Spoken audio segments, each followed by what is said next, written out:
ಚರಾಚೇತನ ನಿಯಂತ್ರೇ ಅಶೇಷ ಸಂವಿದೆ ನಮೋ ನಾರಾಯಣಾಜಾಜ ಸರ್ವಶಕ್ರಾದಿವಂದಿತ. ಇದಿಷ್ಟು ಟೀಕಾಕೃಪ ಎಕ್ಸ್ಪ್ಲೇನ್ ಮಾಡೋಕ್ಕೆ ಇನ್ನೂ ಭಾರಿ ಮಾಡಿದ್ದಾರೆ. ಇದೊಂದು ಚೂರದು ಯಾಕೆ ಅಂತ ಹೇಳಿದ್ದಕ್ಕೆ ಲಿಂಕ್ ಕೊಡ್ತಾ ಹೋಗ್ತಾರೆ. ಅಷ್ಟಲ್ಲಿ ಯಾಕೆ ಹೇಳಬೇಕಾಯ್ತು ಆಚಾರ್ಯ ಹೋದರೆ ಪ್ರತಿ ಸಾಮಾನ್ಯ ಟೀಕಾರ ವಿಶೇಷ ಅಂದರೆ ಪದ ಪದಕ್ಕೂ ಲಿಂಕ್ ಕೊಡ್ತಾರೆ. ಸಾಮಾನ್ಯ ವಾಕ್ಯಕ್ಕೆ ಅಷ್ಟೇ ಅಲ್ಲ, ಪದ ಪದಕ್ಕೂ ಕೊಡೋದ್ರ ವಿಶೇಷತೆ. ಮೂರು ಹೇಳ್ತಾರೆ ಮುಂದೆ. ಯಾವ ವಾಕ್ಯ ಬಂತು ಈಗ? ಕೊನೆ ಉಳಿದಿದ್ದು ಯಾವುದು? ಫಲಾಧ್ಯಾಯ. ಫಲಾಧ್ಯಾಯ ಮೊದಲನೇದೇನು ಬಂತು? ಓಂ ನಚ ಶ್ರವಣಾದಿ ಅನಾವೃತ್ಯ ಅಪರೋಕ್ಷ ಜ್ಞಾನೋದಯೇ ಸರ್ವೇಷಾಂ ಸುಶಕ್ಯತ್ವಮಿತಿ ಗುಣ. ಶ್ರವಣಾದಿಗಳೆಲ್ಲ ಮುಗಿದೋಯ್ತು, ಮತ್ತೆ ಮತ್ತೆ ಮಾಡೋ ನೆಸಿಟಿ ಇಲ್ಲ. ಎಷ್ಟೋ ದಿನ ಪಾಠ ಪ್ರವಚನಕ್ಕೆ ಹೋಗೋದಿಲ್ಲ, ಯಾಕೆಂದರೆ ನಾ ಕೇಳಿ ಆಗಿಬಿಟ್ಟಿದೆ ಅಂತ ಹೇಳ್ಬಿಡ್ತಾರೆ. ಆ ಪ್ರಶ್ನೆಗೆ ಉತ್ತರ ಇದು ಅಲ್ಲ. ಎಷ್ಟು ಕೇಳಿದರೂ ಸಾಲದು. ದೇವ್ರ ಬಗ್ಗೆ ಏನು ಮಾಡಬೇಕು? ಎಷ್ಟು ಕೇಳಿದರೂ ಸಾಲದು. ನಾವು ಲಾಸ್ಟ್ ಸ್ವಲ್ಪ ಪೆಟ್ರೋಲ್ ಇದೆ, ದಾರಿ ತಪ್ಪಿ ಹೋಗ್ಬಿಟ್ಟಿದೆ, ಅದು ಹೋಗ್ಬೇಕಾಗಿದೆ, ತಪ್ಪು ಅಂತ ಗೊತ್ತಾಗಿದೆ. ಅವಾಗ ಏನು ಮಾಡ್ತಾರಾಗ? ಕಂಡವಳನ್ನೇ ಕೇಳ್ತಾನೆ. ಯಾಕೆ ಗೊತ್ತಾ? ಸ್ವಲ್ಪ ಹೆಚ್ಚು ಕಾಡಿದ್ರೆ ಮುಂದೆ ಹೋಗಾಗಿಲ್ಲ, ಸಿಕ್ಕಾಕೊಂಡ್ಬಿಡ್ತಾನೆ ಕಾಡೊಳಗೆ. ನಮ್ಮದು ಸಂಸಾರದ ಕಾಡು ಅಂತ ಸಂಸಾರ ಕಾಡಿದು. ನಮ್ಮ ಆಯುಷ್ಯ ಇರೋದು ಭಾಳ ಕಡಿಮೆ. ಅವಾಗ ಏನು ಮಾಡ್ಬೇಕು ನಾವೀಗ? ರಿಸ್ಕ್ ತೊಗೊಳಕ್ಕೆ ಸಾಧ್ಯತೆ ಇಲ್ಲ. ಏನು ಮಾಡಬೇಕಾಗ? ಎವ್ರಿ ಟೈಮ್ ಏನು ಮಾಡ್ತಿರ್ಬೇಕು? ನಾವು ಸರಿಯಾದ ದಾರಿಯಲ್ಲಿದ್ದೇವಾ, ಸರಿಯಾದ ನೋಡ್ತಾನೆ ಇರಬೇಕು.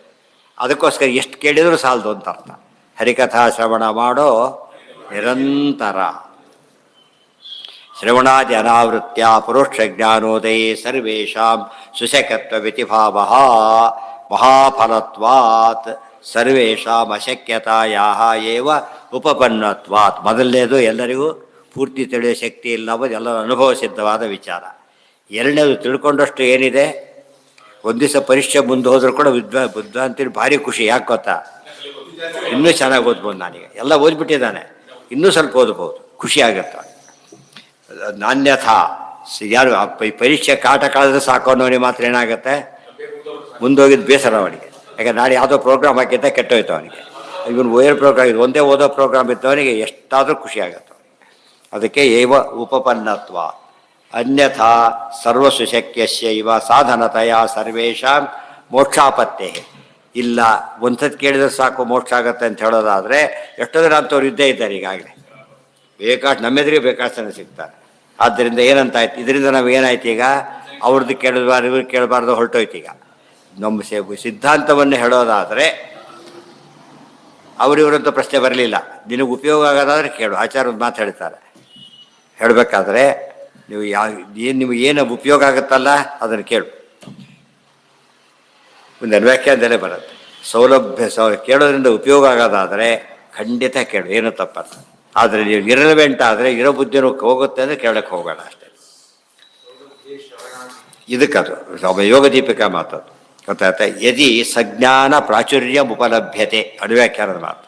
ನೀವು ಕೇಳೋದ್ರಿಂದ ಯದಿ ಸಜ್ಞಾನ ಪ್ರಾಚುರ್ಯ ಉಪಲಭ್ಯತೆ, ಒಳ್ಳೆಯ ಜ್ಞಾನದ ಹೆಚ್ಚಳ ಆಗುತ್ತೆ ಅಂತ ಹೇಳೋದಾದರೆ ಕೇಳು. ಆಗೋದಿಲ್ಲ ಅಂತ ಹೇಳಿದ್ರೆ ತಕ್ಷಣ ಬಿಟ್ಬಿಡಾಕೆ. ಯೂಸ್ಲೆಸ್ ಅಂತ ಗೊತ್ತಾದ ತಕ್ಷಣ ಬಿಟ್ಬಿಡ ಅಷ್ಟೇ. ಅದರ್ವೈಸ್ ನಮ್ಮ ಆಶ್ಚರ್ಯ ಅಂದರೆ ನಮ್ಮಲ್ಲಿ ಯೂಸ್ಲೆಸ್ ಪ್ರಸಂಗ ಬರೋದೇ ಇಲ್ಲ.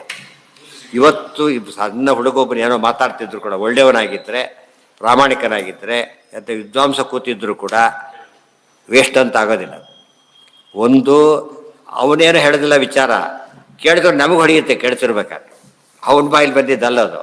ಬಟ್ ಅಕೇಶನ್ ಏನು ಕ್ರಿಯೇಟ್ ಮಾಡುತ್ತೆ ಅವನಿಗೆ? ಹೊಸ ಯೋಚನೆಗೆ ದಾರಿ ಮಾಡಿಕೊಡ್ತು. ಅಥವಾ ಅವ್ನು ಸರಿಯಾಗಿ ಹೇಳಿದ್ದೋ ಇಲ್ಲೋ ಗುಡ್, ಅವನಿಗೆ ಅವನು ಪ್ರೋತ್ಸಾಹ ಮಾಡೋದು ಪುಣ್ಯನೂ ಬಂತು. ಮತ್ತೆ ಹೋಗ್ತಾರೆ, ಚೆನ್ನಾಗಿ ಹೇಳ್ತಾರೆ ಅಂತ ಹೇಳ್ಬಿಟ್ಟು ಅವ್ನಿಗೆ ಖುಷಿ ಆಗೋದಿಲ್ವಾ? ಇನ್ನೂ ಚೆನ್ನಾಗಿ ಕಾರ್ಯಕ್ರಮ ಮಾಡ್ತಾರೆ. ಆ ದೃಷ್ಟಿಯಲ್ಲಿ ವೇಸ್ಟ್ ಅನ್ನೋ ಪ್ರಶ್ನೆ ಬರಲಿಲ್ಲ. ತಪ್ಪುಗಳು ಬರೋಕ್ಕೆ ಶುರುವಾದಾಗ ಇನ್ನು ಉಪಯೋಗ ಇಲ್ಲ. ಅದು ಕೆಲವರು ತಪ್ಪು ಹೇಳಿದ್ರೆ ಕೇಳೋದಿಲ್ಲ, ಅದು ಬೇರೆ. ಇನ್ನು ಕೂತು ಎದ್ದು ಹೋಗ್ಬಿಡೋದು ಕ್ಷೇಮ. ಅವನು ತಪ್ಪು ಹೇಳ್ತಾನೆ, ಕೇಳ್ಕೊಂಡು ಕೊಡೋಕ್ಕೆ ಆಗೋದಿಲ್ಲ. ಒಪ್ಕೊಳ್ಳೋ ಸ್ಥಿತಿ ಇಲ್ಲ ಅಂದಮೇಲೆ ಕೂತು ಏನು ಉಪಯೋಗ? ಎದ್ದು ಹೋಗ್ಬಿಡ್ತಾರೆ.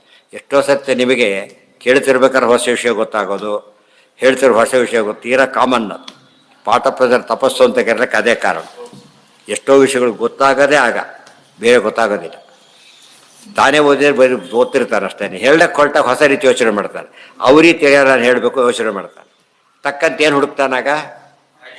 ಅವ್ರಿಗೆ ಹೇಗೆ ಹೇಳಿದ್ರೆ ತಿಳಿಯುತ್ತೆ ಯೋಚನೆ ಮಾಡ್ತಾನೆ. ಆ ಕಾನ್ಸೆಪ್ಟೇ ಅವನ್ನ ಎಲಿವೇಟ್ ಮಾಡ್ತಾ ಹೋಗಿ ಶುರು ಮಾಡುತ್ತೆ. ಗೊತ್ತಾಯ್ತಾ? ದೇರ್ ಫೋರ್ ಕೇಳಲೇಬೇಕಲ್ಲ. ಎಂದೂ ಕೂಡ ಮೋಕ್ಷ ಸಾಧನಕ್ಕೆ ಶ್ರವಣಾದಿಗಳು ಏನಾಗೋದಿಲ್ಲ. ಇನ್ನು ಅಪರೋಕ್ಷ ಜ್ಞಾನನೇ ಇದ್ದಾರೆ ತಿಳ್ಕೊಬೇಡ. ಅವರಿಗೂ ಭಾರಿ ಉಪಯೋಗ. ಯಾತಕ್ಕೆ? ಆನಂದ ಉನ್ನಾಹ ಕಾರಣ ಆಗುತ್ತೆ. ಕೆಲವು ವಿಷಯ ಗೊತ್ತಿರಲಿಲ್ಲ ಅಂತ ತಿಳ್ಕೊ, ಆನಂದ ಉನ್ನಾಹ ಆಯಿತು.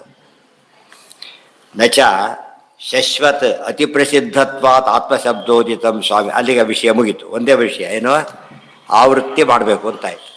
ಆವೃತ್ತಿಯನ್ನು ಮಾಡಲೇಬೇಕು. ಅದೇ ಪಾರಾಯಣ ಆಯ್ತು. ಯಾರು ಕೇಳಿದ ಯಾವಾಗಲೂ ಕೇಳ್ತಾರೆ ಅಂತ ಗ್ಯಾರಂಟಿ ಇಲ್ಲ, ಕೇಳೋ ಸಿಗ್ತಾರೆ ಅಂತೇಳಿ.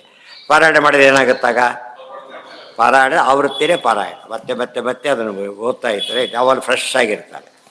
ಆ ವಿಷಯ ಟಚ್ ತಪ್ಪಿ ಹೋಗೋದಿಲ್ಲ. ನಚ ಶಶ್ವತ್ ಅತಿ ಪ್ರಸಿದ್ಧತ್ವಾತ್ ಆತ್ಮಶಬ್ದೋದಿತ. ಇನ್ನೂ ಸ್ವಲ್ಪ ಯೋಚನೆ ಮಾಡಿ. ಒಂದೇ ಪುಸ್ತಕ 20 ಜನ ಪ್ರಿಂಟ್ ಮಾಡ್ತಾರೆ ತಿಳ್ಕೊಳ್ಳಿ. ಅವ್ರ ಮೇಲೆ ಆ ವಿಷಯ ನಮಗೆ ಮುಖ್ಯ ಅಲ್ಲ. ನಮಗೆ ಎಷ್ಟು ಪುಸ್ತಕ ಇಟ್ಕೊಂಡ್ಬಿಡೋದು. ಎಷ್ಟೋ ಸರ್ತಾರೆ ನಮಗೆ ಒಂದು ಪುಸ್ತಕ ಇಲ್ಲ, ಅಲ್ಲಿ ಇನ್ನೊಂದು ಕಡೆ ಸಿಗ್ಬೋದು. ಯಾವುದೋ ಒಂದು ವಿಷಯನ ಇಲ್ಲಿ ಸರಿ ಪ್ರಿಂಟ್ ತಪ್ಪು ಅಲ್ಲಿ ಸರಿಯಾಗಿ ಪ್ರಿಂಟ್ ಆಗಿರ್ಬೋದು, ಉಪಯೋಗ ಆಗಲಿಲ್ಲ. ಆಗ ಅರ್ಥ ಆಯ್ತಾ ಇಲ್ಲ. ಅದೇ ಪುಸ್ತಕ ನಾವು ಹಾಗಲ್ಲ, ಒಂದಿದೆ ಅಂದಮೇಲೆ ಇನ್ನೊಂದು ತೊಗೊಳ್ಳೇಬೇಕಾಗಿಲ್ಲ ಅಂತಲ್ಲ. ಯಾರು ಮಾಡಿದ್ದು ಏನು, ಎಲ್ಲಿ ಡೌಟ್ ಬರ್ಬೋದು. ಎಷ್ಟೋ ಸರ್ತಿ ಭಾಳ ಯೂಸ್ಲೆಸ್ ಪುಸ್ತಕ ಒಳ್ಳೆಯ ಪಾಠ ಇರುತ್ತೆ ಕೆಲವು ಸಾಲ್ವ್ ಆ ಭಾಗ ಮಾತ್ರ. ಉಳಿದ ಪ್ರಕಾರ ತಪ್ಪುಗಳೇ ನಮ್ಮ ಪ್ರಾಬ್ಲಮ್ ಸಾಲ್ವ್ ಆಗಿಬಿಡುತ್ತೆ. ಆದ್ದರಿಂದ ವೇಸ್ಟ್ ಒಬ್ಬ ಕಾನ್ಸೆಪ್ಟನ್ನು ಶಾಸ್ತ್ರದ ಬಗ್ಗೆ ಆದಷ್ಟು ತಂದ್ಕೊಳ್ಳೋಕೆ ಹೋಗ್ಬಾರ್ದು. ಬರೆಯೋದ್ರಲ್ಲಾಗಲಿ ಓದೋದ್ರಾಗಲಿ ಪುಸ್ತಕ ಇಟ್ಕೊಳ್ಳೋದ್ರಲ್ಲಾಗಲಿ ಒಂದು ಮದುವೆ ವಿಜಯ ಸಾಲದು. ಇನ್ನೊಬ್ರು ಇವರು ಹೇಳಬಾರ್ದು, ನನ್ನ ಪುಸ್ತಕ ಇನ್ನೊಂದು ಪುಸ್ತಕ ತೊಗೋಬೇಡಿ ಅಂತ ಹೇಳಬಾರ್ದು. ಯಾಕೆಂದರೆ ಓದೋರಿಗೆ ಉಪಯೋಗ ಅವರಿಷ್ಟ. ಓದೋರು ಉಪಯೋಗ ಅವ್ರದ್ದೇ ಒಂದು ಯೋಚನೆ ಇರೋದು. ಆ ಪರ್ಪಸ್ ನಮ್ಮ ಪುಸ್ತಕ ಸರ್ವ್ ಮಾಡದೆ ಹೋಗಿ ಅವ್ರ ಪುಸ್ತಕ ಸರ್ವ್ ಮಾಡೋದಾದರೆ ಯಾಕೆ ತೊಗೋಬಾರ್ದು? ಅಲ್ಲೇನು ಪ್ರತಿಪದಾರ್ಥ ನಾವು ಬರೋದಿಲ್ಲ ಅಂತ ತಿಳ್ಕೊಂಬಿಡೋಣ. ಇನ್ನೊಬ್ರು ಬರೆದಿರ್ತಾರೆ, ಅವಾಗೇನಾಗುತ್ತೆ, ಅದ್ಯಾಕೆ ತೊಗೋಬೇಡ ಅಂತ ಹೇಳೋಕೆ ಹೋಗ್ಬಾರ್ದು. ಯಾಕೆ ಪಾಪ ಅವ್ರು ಬಿಗಿನರು, ಅವ್ರಿಗೆ ಉಪಯೋಗ ಆಗುತ್ತೆ. ನಾವೇ ಹೇಳಬೇಕು ಎಷ್ಟೋ ಸಲ, ನಮ್ಮ ಪುಸ್ತಕ ತೊಗೊಳಕ್ಕೆ ಹೋಗಬೇಡಿದ್ದೀವೋ ನಿಮ್ಗೆ ಉಪಯೋಗ ಆಗಲ್ಲ ಅಂಥೇಳಿ. ನಮ್ಮದು ಕಾಪಿ ವೇಸ್ಟ್ ಆಗುತ್ತೆ, ಅವ್ರ ದುಡ್ಡು ವೇಸ್ಟ್ ಆಗುತ್ತೆ ಅಷ್ಟೇ. ಯಾಕೆ ಅವ್ರಿಗೆ ಬೇಕಾದ್ದಿಲ್ಲ ಅದರೊಳಗೆ. ಅವ್ರಿಗೆ ಬೇಕು ಎಷ್ಟೋ ಜನ ಕೇಳ್ಕೊಂಬರ್ತಾರೆ ಆ ರೀತಿಯಲ್ಲಿ. ಪ್ರತಿಪದಾರ್ಥ ಬೇಕು ಇಲ್ಲ ಅಂತಲೇ ಹೇಳಬೇಕು ನಾವು. ಇಲ್ಲೇ ಅಂತ ಕೊಟ್ಟರು ಪಾಪ ಹೋಗಿ ಅವ್ರು ಬಾಯಿ ಬಂದ ಬೈತಾನೆ, ನಮಗೂ ಮನಸ್ಸು ಒಪ್ಪೋದಿಲ್ಲ. ಅದರಿಂದ ಪುಸ್ತಕ ಖರ್ಚಾಗೋ ದೊಡ್ಡ ಸಂಗತಿ ಅಲ್ಲ. ಯಾವ ಸಂಗತಿ ಉಪಯೋಗಕ್ಕೆ ಬರಬೇಕು. ಆದರೆ ನಮ್ಮ ಪುಸ್ತಕನೂ ವೇಸ್ಟ್ ಆಗಬಾರ್ದು. ಮತ್ತೆ ಅವ್ರಿಗೆ 3-4 ಸಲ ಕ್ರಾಸ್ ಮಾಡಬೇಕಾಗತ್ತೆ. ಪುಸ್ತಕ ಇಟ್ಕೊಂಡಿದ್ದೀಯಾ, ಯಾವ್ದು ವ್ಯಕ್ತಿಗೆ ಏನು ಓದಿದ್ದೆ ಕೇಳಿ ಅವ್ರ ರಿಕ್ವೈರ್ಮೆಂಟ್ ಅವನಿಗೆ ಗೊತ್ತಿರೋದಿಲ್ಲ. ಅವ್ರಿಗೆ ಕ್ಲಾರಿಟಿ ಬಂದ ಮೇಲೆ ನಾವು ತೊಗೊಳ್ಬೇಕೋ ಬೇಡೋ ಹೇಳಬೇಕಾದ್ರೆ. ಅವ್ರು ಕೇಳಿದ್ದಲ್ಲ ಇದೆ ಇದೆ ಇದೆ ತೊಗೊಂಡು ಅಂತ ಕಳಿಸಿಬಿಟ್ಟು ಆಮೇಲೆ ಅವ್ರಿಗೆ ಶಾಪ ಹಾಕೋದಿಲ್ಲ, ಯಾವುದೂ ಇರೋದಿಲ್ಲ ಅದರೊಳಗೆ. ನಚ ಮುಂದಿನ ಪಾಯಿಂಟ್. ಈಗ ಎಲ್ಲ ಹೇಳೋದಕ್ಕೆ ಬರದೆ ಹೋದಾಗ ಯಾವುದನ್ನು ಹೇಳಲೇಬೇಕು, ಯಾವುದನ್ನು ಮಾಡಲೇಬೇಕು ಮುಂದಿನ ಪ್ರಶ್ನೆ. ಎಲ್ಲ ವಿಷಯ ಕೇಳೋ ಶಕ್ತಿ ಇಲ್ಲ ಅವನಿಗೆ. ಇವ್ರು ಹೇಳೋದಕ್ಕೆ ಇವನಿಗೂ ಯಾವುದೋ ಕಾರಣಕ್ಕೆ ಸಾಧ್ಯವಾಗಿಲ್ಲ. ಯಾವುದನ್ನು ಬಿಡಬಾರ್ದು ಅಂತ ಪ್ರಶ್ನೆ. ಇದು ಮೋಸ್ಟ್ ಇಂಪಾರ್ಟೆಂಟ್. ಅವ್ರು ಹೇಳಬೇಕಾಗಿ ಇದನ್ನು ಮಾತ್ರ ಮರಿಬೇಡ ಅಂತಾರಲ್ಲ, ಹಾಗೆ 20 ಲಿಸ್ಟ್ ಕೊಟ್ಬಿಟ್ಟು ಇದು ಮಾತ್ರ ಬೇಕೇ ಬೇಕು ಅಂತ ಹೇಳಿದಾಗ ಹೇಳ್ತಾರೆ ಅದು ಯಾವುದು ಅಂತ. ನಾಳೆ ಯಾವುದನ್ನು ಹೇಳಲೇಬೇಕು, ಯಾವುದನ್ನು ಕೇಳಲೇಬೇಕು.